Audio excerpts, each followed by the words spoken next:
Hey, how you doing? Right now, what we are going to do is we are going to change the hinge pin in a Volkswagen Beetle door hinge.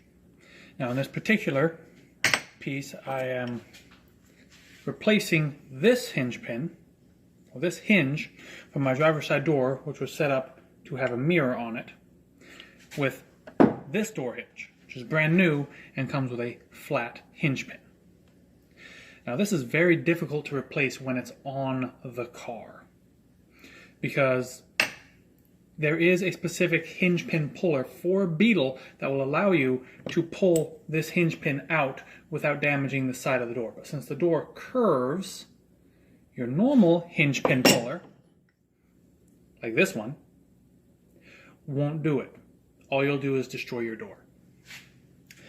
But if the hinge is off, like this is the perfect time to be replacing the hinge pin with the hinge pin that I want to put in.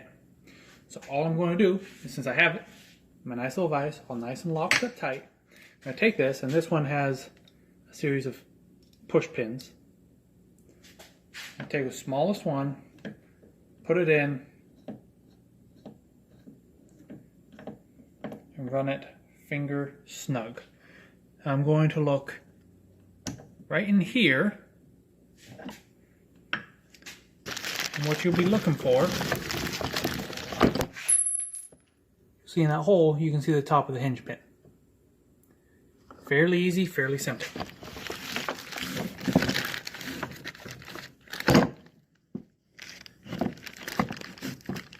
If you could see the contraption I have holding my phone right now, you would laugh. Drop the pin. Now, it's finger snug. I've got clearance for the pin coming out that direction. I take myself a big old socket wrench with, size I end up on, 19 millimeter. So this is a really big thing. All I'm going to do is run it to tighten. Now this is a brand new hinge with a brand new hinge pin, so I don't need to lube it, but if this was an older one,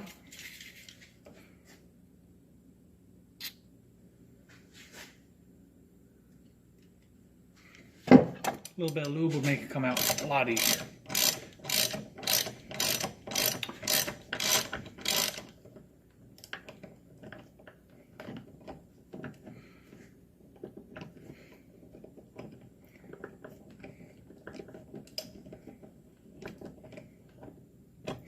I've run this as tight as it can go, so now I'm going to loosen it until my pin, my push pin, has cleared the bottom of the hinge, and I can pull it off. Now, this is a brand new hinge, again, so it doesn't need much lube, and it seems I can just pull this pin out right now. If you're using an older hinge, like this one, you'll find that after you've pushed it as far as it can go with the small push pin, you'll then replace that with the next largest one and possibly the longest one. And that will result in you pushing the thing completely clear. Since this is new, it just came out easy peasy. I'm going to take my new hinge pin, courtesy of Mid-America Motorworks, which, in case you're wondering, is also where I got the hinges. Now, if you take a look at these, you'll notice a difference, other than the fact that one is silver. The black one is longer. They both have these little grooves right here, which help hold it in place. But this one's got this big old screwy nonsense on top. It's a male threaded whatever. That is just what this attaches to. This is actually on fairly tight, so I'll deal with that later. But if you look closely, you'll see in there threaded the same thing. So I'll be able to put my mirror back onto my door. All I'm going to do, I'm going to take this, going in fairly nicely, preemptively, I'm going to lube it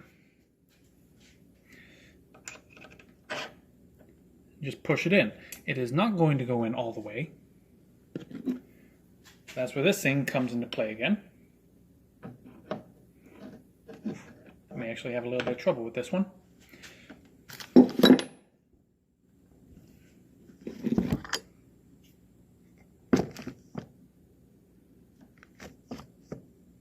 Stay.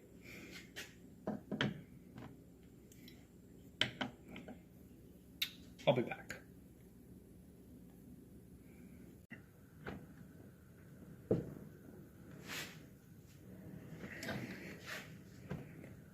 Welcome back. Ended up having to just stick the thing in a vise and force the pin in with the vise. So far, working pretty well.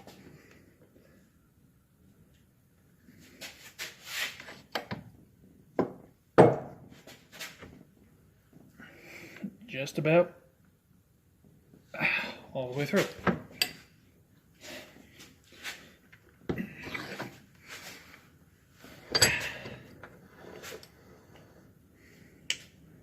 And there we go.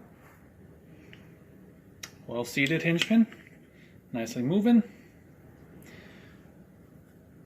In the future I'll put some wood there so that I don't scratch that up a little bit, but the threads are still good, so it'll be covered. All right. Future note, put wood there if I'm going to do that. And that is how you change a hinge pin without a hinge pin puller.